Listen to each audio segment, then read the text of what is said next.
So, fundraising. This is one of the big challenges in opening a makerspace as a community-led effort, is getting the initial investment from the community to open up a space. We are asking, as I mentioned before, asking for an initial $1,000 donation. Again, this isn't something that's required, but we do really encourage you to take part ownership in this community and really invest yourself in what we're trying to create and invest yourself in this community. As a nonprofit, there are certain limitations in what we can give you in appreciation for your donation. But if you come up to me after we open Makerspace and tell me that you donated to us, I will happily, out of the good appreciation out of my own heart, make something really awesome for you. We'll talk about that later. But as a nonprofit, we can't offer something as a contingency upon your donation. We are looking for sponsorships from industry and industry support. As I mentioned earlier, Amazon Lab 126, we're pursuing a program with them, and we're hoping that they will come on as an industry partner.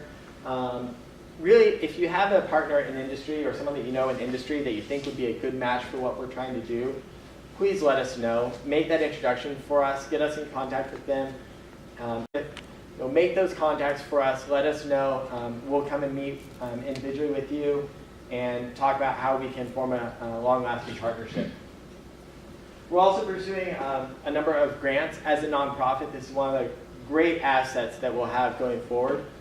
But grants is something that's really difficult to get started in initially. The grant process is usually at least a 3 to 6 month lead time at the very minimum, and in some cases grant awards are up to a year out from when you apply for them. So it's not something we can rely on up front, but it will really help us as we continue to operate to expand and build out the makerspace. A lot of our machine upgrades will come via grant money as it becomes available. So some of the milestones that we're aiming for. We are still aiming for an April 1st opening. As I've said before, for those of you who have made it to more than one of these meetings, this is an ambitious goal. It's still something that we feel pretty confident that we can achieve if we hit our milestones that we've laid out along the way. But that's the one that we're aiming for right now. This won't be a fully built out makerspace, but it will be a place where you can go and start building your projects. There will be a number of tools in place from day one. We'll get to that a little bit later. But April 1st is the day that memberships would start being collected. We're not going to take any money for memberships until we have the doors open. So that's the first day that recurring monthly memberships would be starting. That's also the day that we need everyone who's signed up to be a member. And even if you aren't signed up to be a member, we hope that you'll still come out and help and support us. For build out. We'll be rolling on paint, we'll be probably pulling wiring, we'll be doing all kinds of duct work, we'll be setting up new tools, getting everything screwed up and set up, ready for you to use. But we're going to need a lot of assistance and a lot of labor to make that happen. A lot of tables will need to get assembled. So there'll be plenty of work available to do on April 1st. So we hope that you'll block that day out on your calendar. And make a point of coming out and working with us on April 1st. We're anticipating that we'll be able to have the dust collection for the wood shop up in about 2 weeks. So the first 2 weeks, the wood shop will be a little bit dusty, but we're hoping that within the first 2 weeks, we'll have a comprehensive dust collection solution in place for the wood shop. We're hoping that most of our light machines in our workspace will be fairly well assembled at that point. We're targeting for April 15th for our laser cutters to arrive. That date may get moved up. We're bidding on a laser cutter right now that we'll have in our possession if we win the auction much sooner than that. So we're hoping, April 15th is our target date, but we're hoping that that will be in place from day one. But April 15th is when we can commit to it. And that's also when we'll have our CNC router online. It'll take a little bit of time to get it up to speed, but April 15th, the CNC router that we have will be up and running. We're hoping by May 1st, all the lasers will be up and ready for member use, and then build out will continue beyond that as money allows. So these are the milestones that we need to meet to open up a shop. And these are milestones that, based upon our budget, is really the minimum that we need to meet to accomplish what we've set out for. February 1st, we had a milestone of 60 members with $40,000 in donations for the small shop at minimum. That's the minimum we needed, with a stretch goal for a full shop of 80 members and $50,000 in donations.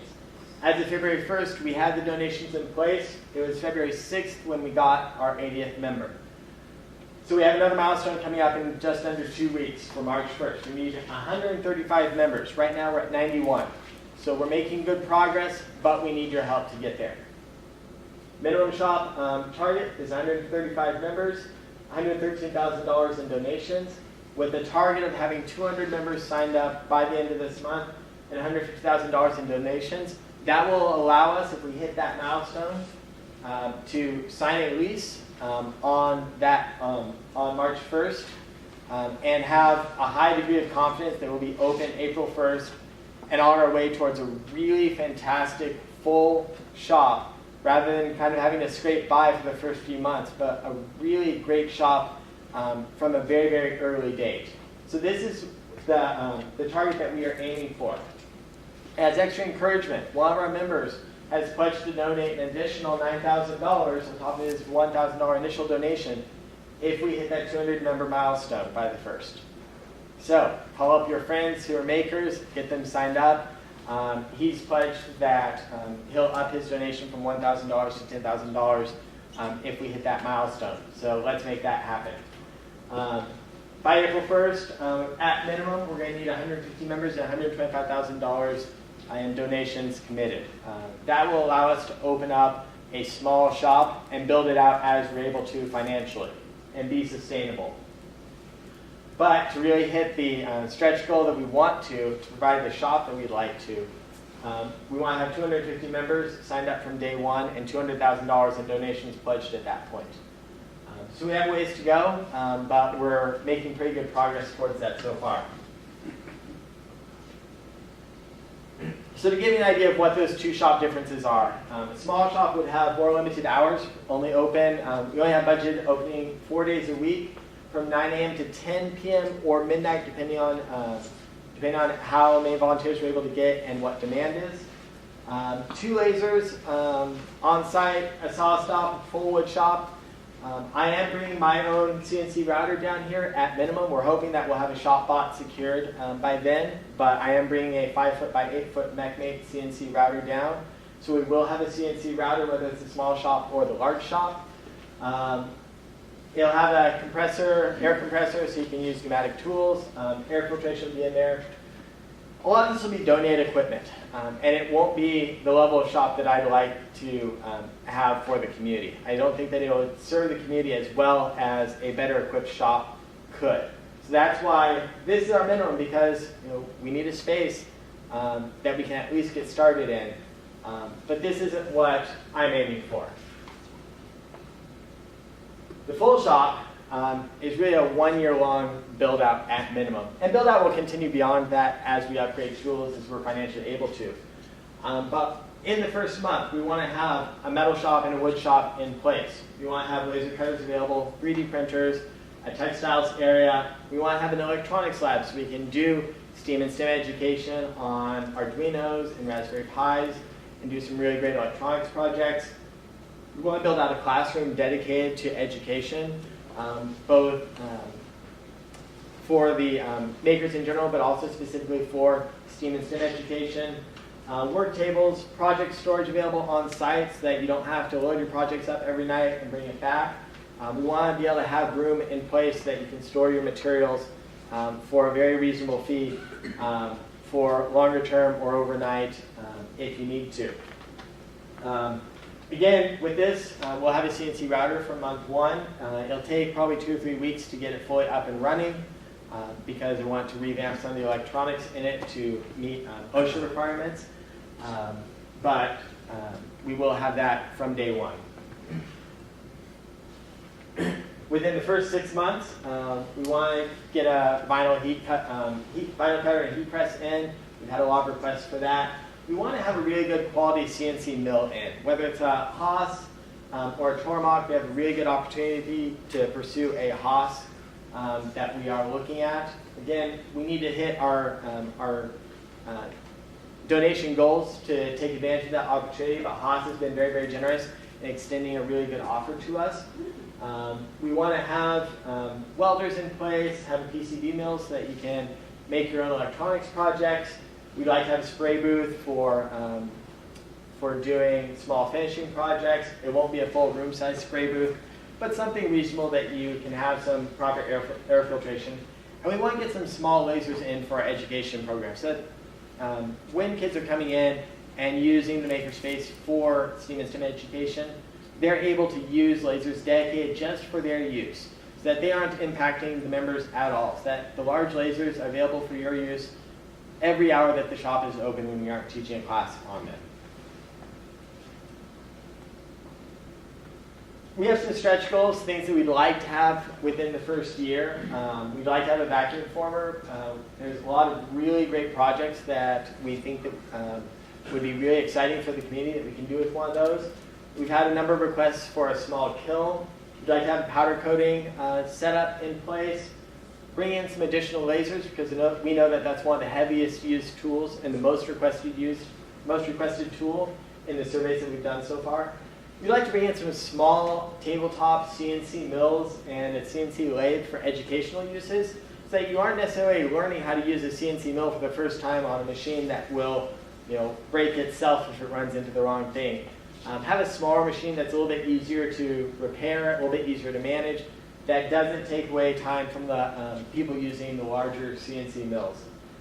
We've also had a number of requests for a plasma cutter. It's one of our stretch goals. Again, fill out the membership form. We'll be sending out a survey in the next week or so of what tools you want in the shop, and we'll be basing a lot of how the 6-month and the year roadmap falls based upon the feedback from those surveys. So I really want to emphasize again, fill out those surveys so that we can adjust this roadmap to fit what you guys want best.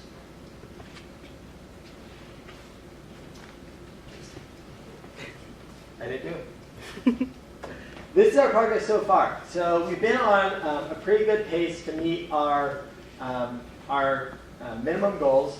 We are falling a little bit behind on our membership right now, so I really want to make a big push for membership. We know that part of that has been a lot of uncertainty surrounding Tech Shop, and we're hoping that at this point, it's kind of the point where we feel like we're ready to proceed and really build this out, and we're hoping that you're ready to also commit to being a part of that as we move forward. Whether or not Tech Shop ever comes into fruition again, we're hoping that you'll join us and be a part of our makerspace, because we feel like we can offer a really compelling and exciting community and a really responsive space based upon what you need. So far, first 2 meetings that we had over 100 people. I think the total count was 120 or 130 people at the first 2 meetings we had. We've had 330 signups on Maker Nexus joining our mailing list. That's a really good core group of people who have indicated interest in our space. Of those, 91 of those have converted over to memberships as of this morning. And we have $67,250 as of this morning pledged by 52 of those 91 members. So we've been really, really impressed by how generous the community has been. And we hope that that continues, because we have some milestones that we need to hit. And as you can see, we're not on track yet for the full shop, but we feel like we can get there. So I really want to encourage you, once we get to the Q&A at the end, whatever questions you have that are holding you back from signing up, ask us those questions, because we want to know what we need to do to encourage you and to win your engagement and your membership and your partnership in this movement. Because we really feel like this is a really exciting opportunity, but we need more people, and we need you to be involved. So, a couple of updates. What we've been doing over the last few weeks and months. We retained Cushman & Wakefield to act as our realtor. They have presented us with a number of properties that we are investigating. We are in the very early stages of negotiations with one location in Mountain View. This building is really exciting because it's an empty shell, and we can build it out however we want, but it's also a really incurs a lot more risk initially because it is a build out from the ground up. But that gives us a lot of freedom, and we feel like this would be a really great opportunity. But the negotiations, a lot of it will depend on the negotiations and how much the owner is willing to put forward in tenant improvements towards what we need to get the shop open and running. But that is one of the options that we're looking at really seriously right now. We have toured the site a couple of times, and we're really excited about the potential that it has. We're also looking at an interim shop location, which would be a 3 to 6 month solution if we end up taking the Mountain View location. It would be an interim solution that we have in place to act as a stopgap between April 1st, when we want to be open, and when build out is complete. Or if it turns out that we need to take a little bit longer to find a site that really suits what we need, we want to have an interim solution up and running on at least a minimal basis. So we're pursuing a couple of smaller shop options right now. We do need some additional team members to be engaged in that effort. So if you have any experience or interest in being engaged in site planning, we really encourage you to let us know, sign up to be on one of the committees, but come and talk to one of us personally and let us know that that's something that you're interested in doing, because we do need those team members right now to start pursuing a couple of the additional locations that we've identified so that we can be ready April 1st. We're also looking for contacts with contractors or companies willing to work with the nonprofit, whether that's willing to donate supplies or able to offer a discount to nonprofits. We are looking for ways to save as much money as we can on this project. We will be doing a lot of the work ourselves. We're identifying specifically what areas we can do ourselves versus what we need a licensed contractor or a licensed electrician to do. But we do need contacts with companies and contractors who would be willing to work with us. If you happen to be one and want to work with us, we'd love to talk to you.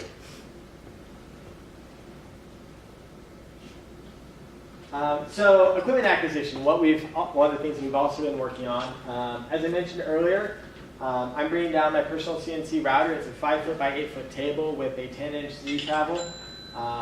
So I'll be bringing that in. It's essentially the same as a ShopBot. It runs off of Mach 3. So there will be a little bit of a learning curve for those of you who are really used to ShopBot but haven't used other programs outside that at this point. But it is functionally identical to a ShopBot, with the exception that it doesn't have a spindle. It has a router. It's a 3¼ horsepower. But that is one of the things we're hoping to upgrade in the first month. We have 4 wood lathes that we've secured, 3 small lathes to use for educational purposes and small projects, and 1 full-size lathe, Nova DVR XP. We have 48 computer tables and workbenches that were donated by a company in San Francisco, Hearsay. They've been very, very generous. They also donated to us 20 22-inch Dell widescreen monitors. We also secured 7 Dell 7010 desktops, which will be a really solid entry-level computer, so that we'll have computers that are capable from day one.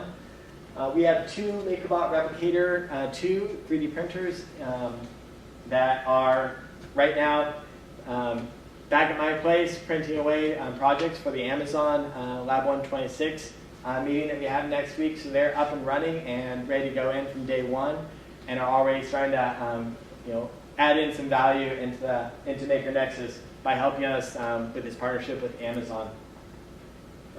We also have a lot more equipment that we're bringing in. We're going to be announcing that both on Twitter and on Facebook. So we hope that you'll add Maker Nexus on Twitter and Facebook. Kirsten's been great with our social media. So if you want to stay up to date with what we're doing, what equipment we have coming in, we're bidding on a saw stop tonight and tomorrow. The auction closes tomorrow afternoon, so we hope that we have a saw stop secured by the weekend. And also the Epilogue laser in that same auction, we're hoping that we get that one as well. So we're making some really great progress on equipment acquisition. We're still looking for some good leads on some metalworking equipment, particularly your basic metal lathes and mills. That is one area that we don't have a good lead on so far.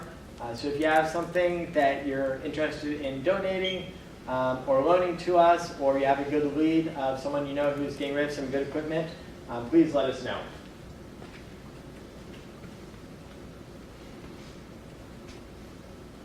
So to give you an idea of how we're planning on structuring the shop, this is kind of the working model for how the shop will be operated. The Maker Nexus board is not going to really have direct day-to-day control over the shop. Major decisions will go to the board. As a nonprofit, a lot of your major expenditures need to go through the board. But the general manager will be responsible for the day-to-day runnings of the shop. Paired with the general manager, we'll have a members advocate that's a volunteer that's elected from the membership that reports directly to the board and works with the general manager to make sure that, that the makerspace is, and the board in particular, is being really responsive to the needs of the makerspace. So they will be your direct line to, if you have a complaint, if you have a problem as a community, if you feel we're not doing something, this is the person that you really need to let know, because they will be really the direct interface between the board and membership. We'll be in the shop pretty much every day, at least one of us. I know we're all really dedicated makers anyway. But on an institutional level, as far as management goes, that's going to be the person that you want to go to if there's an issue with how the shop is being run that you want to take a concern directly to the board. That'll be the best avenue for it. The general manager will be coordinating between your education coordinator, your shop leads. We'll have a maintenance lead, someone who's responsible just for maintaining equipment. We feel that equipment maintenance is a really major issue for maintaining a good shop. There'll be a front desk lead that will manage the front desk team, people that you interface with on a day-to-day basis as you come in the shop. And they'll also be overseeing shop advocates. Again, these are volunteer positions, and there'll be one for each area of the shop. So there'll be a shop advocate for the wood shop, for the metal shop, for the 3D printer zone, for the laser cutters. And each one of those shop advocates will be responsible for really addressing the needs of that small community of people who use those machines more regularly. So if there's something that that community would like put in place, whether it's a different laser that they want, or they want some new tools in the wood shop, they'll be responsible for coordinating a lot of those requests from the part of the membership and bringing those requests to the general manager to get addressed. The education coordinator will oversee the instructors and event staff. Most of the instructors will end up being paid employees rather than contractors. There'll be some situations where a contractor is the appropriate classification for an instructor, but usually that will be when someone is teaching a one-off seminar on a weekend where they're providing their own materials. But for the most part, all the instructors will be paid staff of Maker Nexus. So as far as the current things that we need right now, the number one thing that we need is membership outreach. We need you to reach out to people that you know, get us in touch with them. We don't necessarily need you to personally sell the shop to them, although if you want to do that, that's great. But let them know what we're doing. Let them know about our website. Have them sign up for our email list. Have them check out the membership page. Get them engaged and involved in this community. And if you want to just give them my email address or Jim's email address, we'll reach out to them directly. But one of the problems that we've really identified is that there's not a really great way to reach out to a lot of the members of Tech Shop and other makerspaces in the area because all of that data was kept very closely guarded. So there's a ton of people that we know that we saw at Tech Shop all the time, but we don't have contact information for them. And we'd love to reach out to those people and invite them into this community. So we're really counting on you to do that as much as possible. Reach out to your friends, people you know on Facebook, people you go to hangouts with, whatever it may be. Get them involved and get them engaged, and let the community take it from there. We are starting a promotion. This is something that we think really rewards those who are going out of their way to recruit new members. This will take effect starting April 1st. When you sign up for your actual paid membership, there will be a box asking who referred you. And at that point, if someone enters in your name, you'll get an entry into a drawing. And when we have 50 referrals in, and that might be 49 of your name and 1 of someone else's name, that would be perfectly acceptable to us. But every time that we hit 50 referrals, we'll have a drawing. And the winner of that drawing will receive 1 free year of membership with Maker Nexus.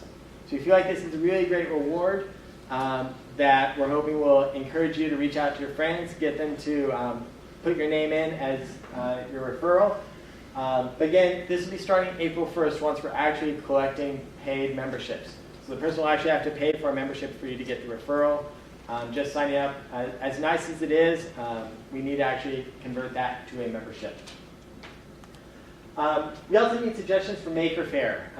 We're going to be having a presence at Maker Faire, but we are working on defining what that presence will be. I just got off the phone on my way here with Sherry Hoos, who is taking a break from helping run Maker Faire this year, but she gave me some really great suggestions. But we'd like your feedback on what, going to a Maker Faire as makers, what you think would be engaging to you. What would draw you in and say, hey, this is something cool that I want to be a part of. We need those suggestions for ideas on how to reach out to the community at Maker Faire to get them interested and engaged in what we're doing as a makerspace. We're also going to need some volunteers to man whatever space we end up securing. So if you're interested in volunteering for Maker Faire, let us know and sign up for that, and we'll have a really great time. Maker Faire is the second or third weekend in May. Second weekend? Yeah. 18th? I think May 18th. May 18th? That sounds right. We'll get the dates up and out to everyone. We also need committee members. The one that we really need right now is that site team number 2.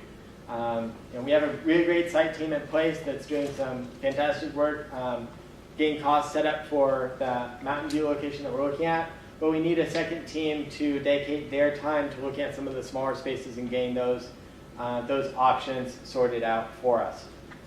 So if you're interested in taking part of that, that's one of the areas that we have a really big need for right now. We also are looking for some people who are interested in planning some larger events. And this will be like opening day event or a weekend event that we're doing for the community. So if you enjoy event planning, if you enjoy running events, that's another area that we are going to start building out a committee and a team to address and start working on. So that's it for me. It's your turn. Those of you who have major concerns about how we're setting up, I want to see you. All right, I want to talk to you individually if you have major concerns about what we're doing, because I want to hear those concerns. It's great to hear the yeses, and we need the yeses, but we also want to hear people who have questions about what we're doing. So if you have concerns about what we're doing or major questions you want addressed, come up and talk with us, or ask the questions. We'll get to questions in just a minute. How many of you who haven't already committed to being a member are willing to commit to being a member today? A couple of you? I know, it's a big ask. Now again, this is also, that membership ask is dependent upon us meeting all of the specifications that we've laid out so far. So, we aren't going to take membership money, we aren't going to take a payment method from you for membership until we have a shop open and ready for you. So, committing membership is not a legally binding contractual agreement at this point. That'll come April 1st. But how many who didn't raise their hands didn't do so because they already have? How many of you have already signed up to be members? All right. Preaching to the choir. The other half of you, though, I want to see you before the end of the night. How many of you are willing to recruit a friend to be a member also? All right. I'm watching all of you. I want your names in the raffle for the free membership. So get those membership names to us, or get those names to us, those emails to us, or reach out to them, get them signed up. How many of you are willing to donate $1,000 and be a founding level or higher supporter at this point, if you haven't already? Some of you have already been very, very generous. All right. How many of you think that you know someone who might be willing to be a big donor for us? Someone that we want to sit down with and have a couple hour-long talk about what we're doing and why we believe this is a really worthy investment of a lot of money. All right. James? She raised her hand. I have some maybes, but I don't know how solid they are, but I'll make some phone calls. I will take a maybe and I will take phone calls. If you can get get a sit-down talk with us, we're happy to sit down and make time in our day for anyone who wants to be involved and engaged in this. How many of you have contacts in industry that, whether it's for build-out or whether it's a partnership for STEAM or STEM education or supporting through partnerships and potentially sponsoring memberships? How many of you have partners in industry that, all right, got a couple of you, possibility. Make sure you get those names to us and those contacts to us also, because that's going to be a really important part of what we're doing going forward. We really want to make sure that we're not just an isolated community, but that we have a really broad reach and we're engaging with a lot of different companies. We'd like to have all of the kids who go through our STEAM programs have summer internships at partners at major companies in the area, things like that. So developing those partnerships is a really important part of what we're doing. And the last thing that I want to reiterate is opening the shop is a community effort. I'm standing up here right now. I am only one member of a really fantastic board. We are only 6 members of a really fantastic community that's at 91 right now and growing. Every single person has something to offer, whether it's your presence in the shop, whether it's teaching a class, whether it's doing fundraising, or putting paint up on a wall, or tuning 3D printers, whatever it may be, everyone has something that they can offer to this community. And we really hope that you'll be a part of this community as we go forward. But we are going to need your help. This is not going to happen if just a few of us are pulling all the weight ourselves. It's going to have to be a community effort going forward for this to really get off the ground. We feel like we have a great start, and we feel like we're laying a really solid foundation, but we want to go a lot bigger than we are right now. Right, this is the Andreessen facility. Yeah, absolutely. Or maybe the Seiko's plasma cutter. I would love to have it called, I'd love it to be the Oracle Maker Nexus. But yeah. Yes, absolutely. If you'd like your name on a part of the shop and want to discuss that, reach out to us directly. Me personally, never. But Okay. But we have talked about that. Yeah, we'd love to. Opposite of my philosophy. I know that a lot of people seem to like that. So. Yeah, we talked about that, Yeah, we're up for that. and we haven't set a specific dollar amount that would take. But if you want your name on something, you're willing to donate money to us, we're happy to listen to you. But I think our plan has been, in terms of like particular machines, but I think our plan has been anybody that does donate at the $1,000 level, we're gonna have a plaque and that kind of thing at the entrance with all those people's names listed. So everybody at the initial founding group will definitely be recognized. If you want to be. If you don't want your name up on the wall, we'll leave a little blank spot for you. 100. Yeah. Yes. For the 501c3 sponsorship route, you mentioned that the sponsor takes a percentage of revenue. Is there an estimated range of that? The one that we're looking at right now, I think is 6 to 9%. No, we've been talking to one called Social Good, and they take 7%, but they also do 501c3 filings. They also do some accounting, and they might even make some human resources available for that. I have a meeting with them next week. But so they do more, depending on what you get, it could actually be a good deal for us. Yeah, 'cause currently we have budgeted in people to do our accounting for us. So when you take that out of the budget, that makes, opens up the rest of the budget. So they also connect us with their fundraising platform. So it's a balance of pros and cons that we're still considering, but we want to make the community aware of what we're considering. Yeah, we just want to be open with you. That's because I think it is an issue for some donors, some not. I've watched this. There's just a lot of information out there. If you look up fiscal sponsorship in Google, you get a lot of hits, and there are legal lectures about what it means and recommendations for charities to think about that kind of stuff. So, Are those type of commitments, if you were to enter into that kind of relationship, are there How do you extract terms yourself from it? negotiated or? yeah, no, there's a whole series of things you have to negotiate. What kind of services do we get?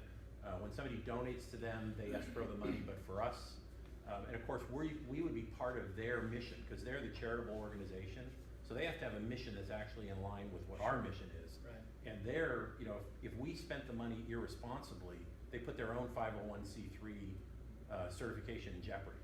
So they actually even take some responsibility for making sure we're implementing, that we're really making good on our mission as opposed to just wildly spending the money that comes in. It's a same kind of thing you'd have if we were a 501c3, we'd be responsible to the IRS for making sure that we're doing that mission. This is just a way of getting that sponsorship much more quickly, or coming under a 501c3 much more quickly. Right, it's really about speed for folks It's that all care about about that more quickly now. There's an avenue to address that. Again, Over the longer term, we just file our own paperwork. I would say, we've had a lot of people say, I would donate if you were a 501c3. I know some people who would donate much more if it, and for us, so it kind of became clear we need to find some way to move on that as quickly as possible. So does that mean that, right now it's just a temporary, and that eventually we will become our own 501? Well, we could. I mean, when we negotiate with them, there's also part of it is how do you exit out of that relationship longer term? We want to make sure that we have control of the assets, not that organization. There's a whole list of things I've got to make sure that we negotiate correctly with them. But they have the place we're going does this for a lot of organizations. They have a pretty standard agreement. You know, they do it like a business almost. You would think. Yeah, we found out about them from Makers for Good. Makers for Good. Yeah. Which is, has very similar, missions and values to what we're doing.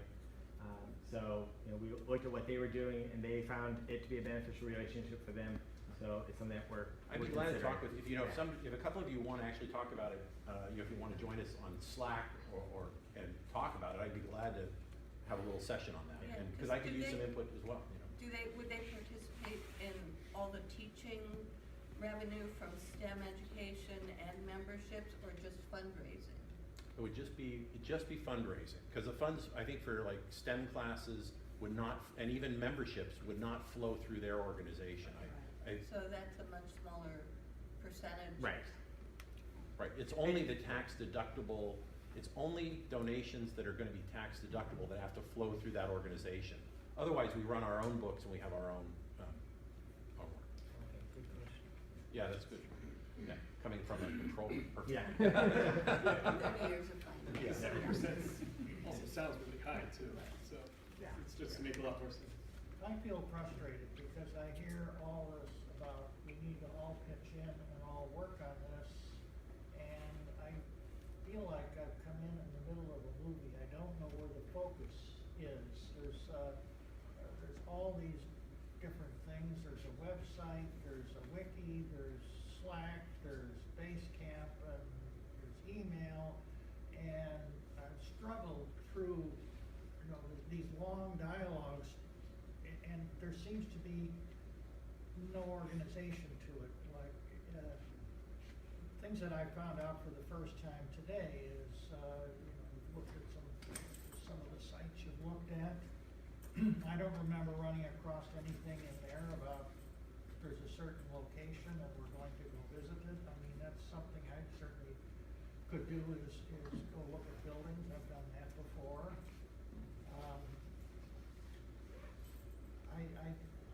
I guess the question is, where is the center of gravity here? Where is all this? There's been bidding on equipment. That's not in the wiki or any place. Where's the center of gravity? So it's a really great question. We've been in the process of refining that down because we starting out an organization. You're finding out how you're going to communicate to best effect. One solution when you start out and you have 6 people getting together and you're just handling everything over Slack works fine. But as soon as you start bringing in committees and larger groups, you realize that you need some level of organization and some task management. So we explored a couple of different options. And I think, unfortunately, we're in the process of that exploration, which is why I think some of the confusion is arising. Basecamp and Slack are going to be our 2 primary modes of communication going forward. Slack is a really great channel for communication in a general setting, but it's a little bit lacking in assigning things like discrete tasks or to-do lists. And so Basecamp has been, and Jim can probably speak a little bit more effectively about that. Yeah, but it's been a really great resource so far. So I think that's going forward the main resource that we're going to be using for task management and organization. Right. I think Basecamp, we looked at some other solutions, but Slack is good for kind of contemporaneous talking and chatting along, but it's hard for building knowledge. So we've got Basecamp is where we're going for project management, because it's got project management tools in it, and it allows us to organize teams, I think, more effectively. And then we've got the wiki, which we use for kind of long-term knowledge building. And that's where we want it to be. The wiki is public, it's linked off our website, and that's where you'll find the slides from tonight will be out there probably tomorrow. So we're using the wiki to build kind of long-term, longer-term organizational knowledge. But when we're deciding something, that happens not in the wiki, but in Basecamp. And Slack, I think, is just gonna be, that may slow down a little bit for those of you who are, I don't know if this may not be interesting to everybody, but you know, it's how we are gonna organize to have a pretty wide organization of, I would say, loosely coupled members all kind of working together to do some of this. Every time I use Slack, it wants to open more ports on my firewall, and, you know, I get it so it's working, and then 24 hours later, I use the same thing, and now it wants more ports, and I can't understand why that would be so, and I would be very suspicious of products like that, and having that be the foundation for building an organization. Okay, and I do feel like everything else that we're doing in this community, it's a learning curve of learning how to make it work with a large number of people. So we are getting feedback, like everything else, about what communication and social media works best for everyone. We're getting feedback that you guys want more information as we check out sites, even if we know we're not going to commit to them right away. So we're working on building a more scheduled social media and email schedule. So we will have a weekly update of what we've surveyed that week, of what committees we need, what the committees have achieved that week. So we're really narrowing down the balance between too much information and not enough information. So thank you for bearing with us while we're figuring that out. One of the things that we are going to add also, we're putting in a members channel onto Slack. And I think, did we say that we're going to do the donors channel also? So 2 channels that are specifically for people who have signed up for members, to be members, and then people who are donors, that we can, you know, communicate a little bit more directly with everyone who wants to be in communication with us about how we're managing money and what we're looking at. But this would be for people who don't want to just join and take all the other Slack Right, channels. yeah. Because there's, I mean, you can get in and just be overwhelmed with all the communication. Yeah, there's a lot, you know, like 15 different Slack channels. Can I just, how many people here are even understand the discussion about whether we're using Slack and Basecamp and all that? Okay. Oh, good. I didn't know if I was boring, if we were boring. Good enough, good enough. That's a different question. Maybe we should take some. I would just want to address the point, which is a good one, about the real estate thing, and I'm gonna probably hit people. There is a real estate channel on Slack. I know, like, all the sites have been listed. I know, at least for me personally, there's like so many postings on that channel, and sort of reached the point I couldn't pay much attention to. But the places that we have looked at were listed on there, and there's no secret about it. The one location that in Mountain View that we like the best currently that we're negotiating is the 2554 West Middlefield. So it's basically San Antonio Road and Middlefield across from the Toyota dealership. And there's a small site essentially Kelly next Paper? door that is a potential option. The So, Kelly, I'm sorry?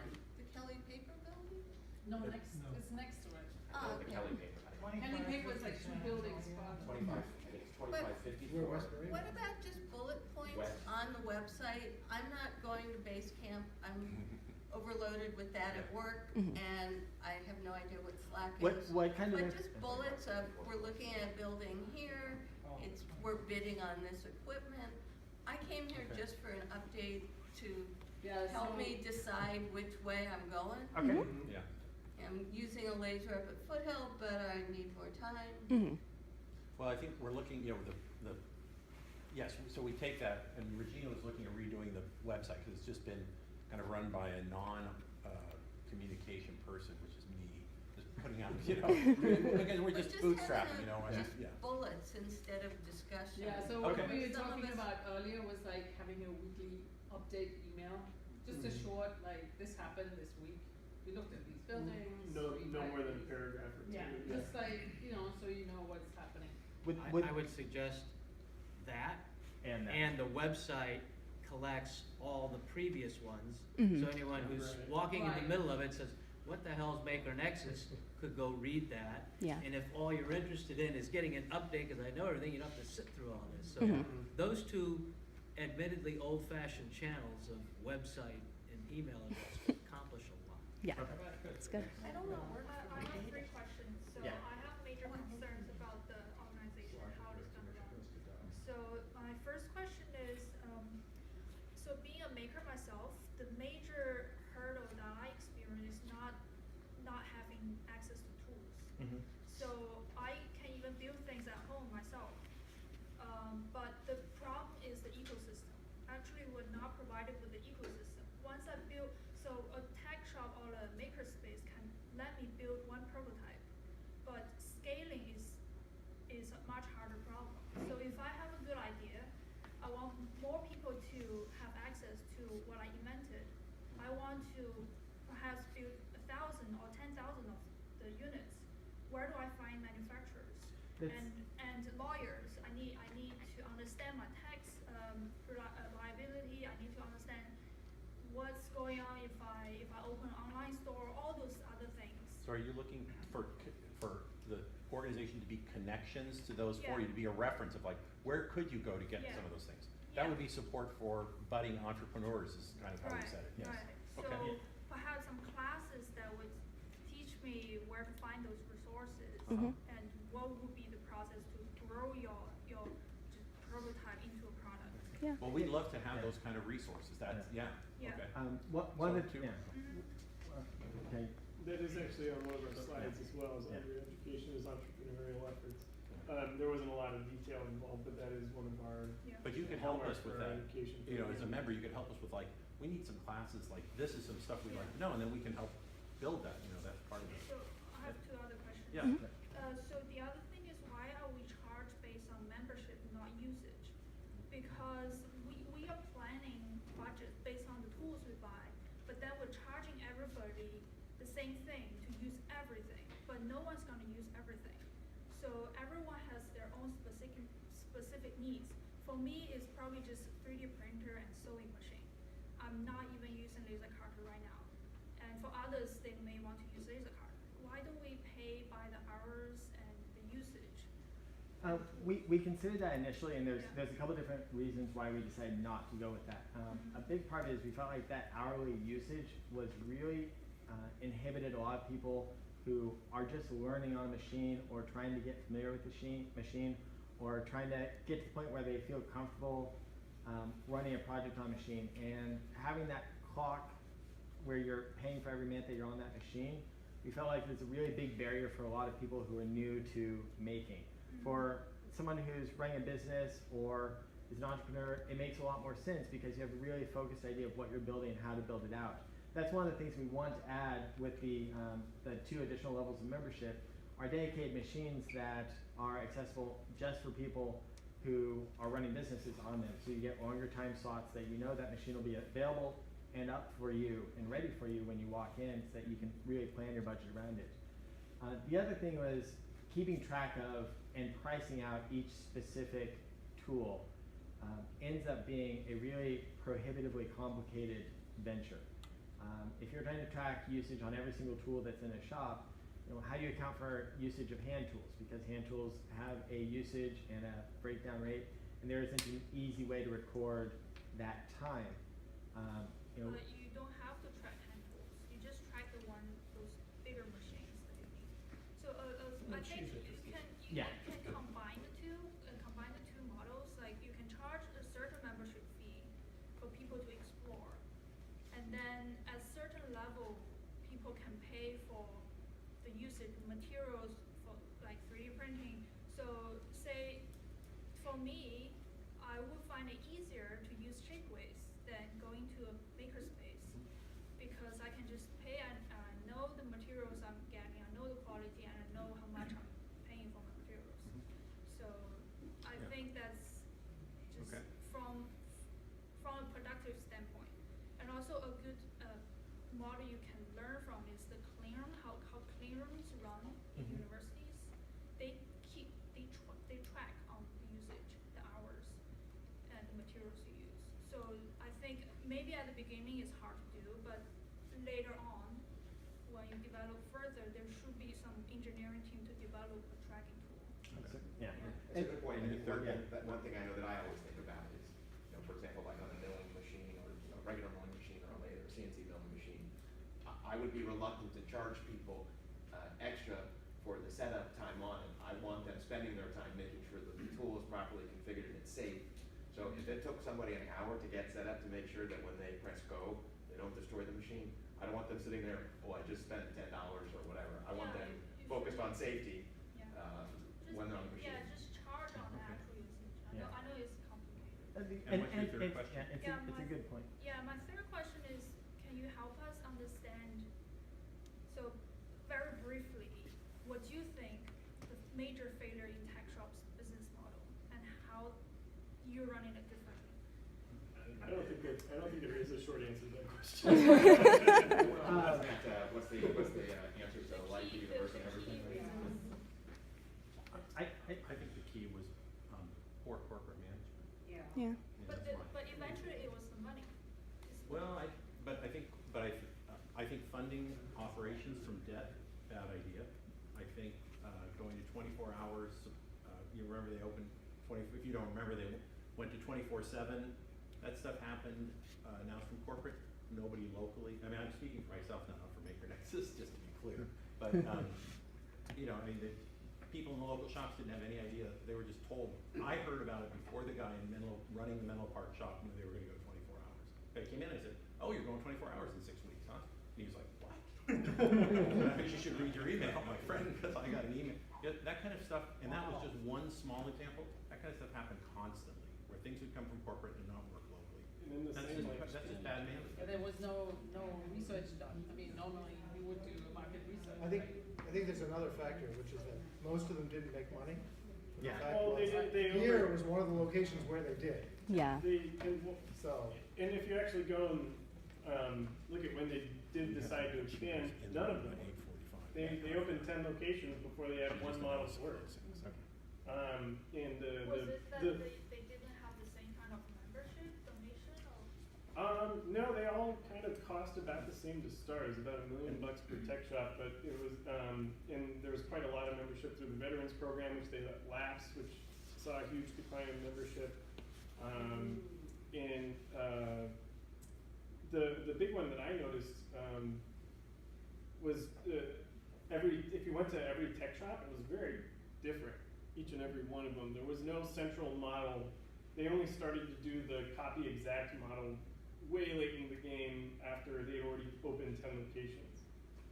Their market research for the locations that they did open were fairly poor. Were mostly based on what company could donate the most money nearby.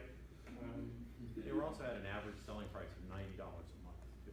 Because of all the sales. Because of all the sales and promotions and things. And one thing that strikes us a little bit very quickly is, I think from very quickly on, they were in trouble financially, and they started chasing short-term money by throwing away long-term money. That's all the lifetime memberships very quickly on, and you saw all the coupons, give me $100 now this month, and I'll forego $2,000, 5 months from now. All those deals. Unlimited classes. Yeah, actually, I had an unlimited classes 6-month membership that was really cheap. Yeah.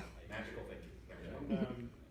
And a fun game too is actually go back in your email and look at dates when you see big sales pop up, like those sale campaigns, Maker, whatever, buy one, BOGO sales. It's really easy to figure out what their employee payment schedule was based on the dates of those emails. So could I, because we're getting close, I want to make one offer to make sure, if you have a group of people, if you can get 5 people together who want to hear about Maker Nexus, you could let us know. Any one of us will come out and come to a coffee shop, your home, a local library, sit in a park. But I'm willing to come out and talk to anybody who's got 5 people that you think might be interested in Maker Nexus, because we really need to get memberships to open a shop. If we don't have the members, then there really isn't the will to open a shop, and we're willing to do what it takes to help get there. So. Well, we're all still in this room because I know we're going to lose the room. How many people in this room were not either employees or members at Tech Shop? That was my sense. I wasn't either. So there's all this extra I needed. Right. So. Just so you know, we have to be Next door. I got we have to be out of this room at 8:45, or we won't get to use it next Sunday for the meeting we're having. And that means we have to have the chairs put away. So I wonder if people could move to one side. Maybe you guys could talk over here, and I'll put the chairs away or something. Okay, yeah, we can continue questions over there. Because you could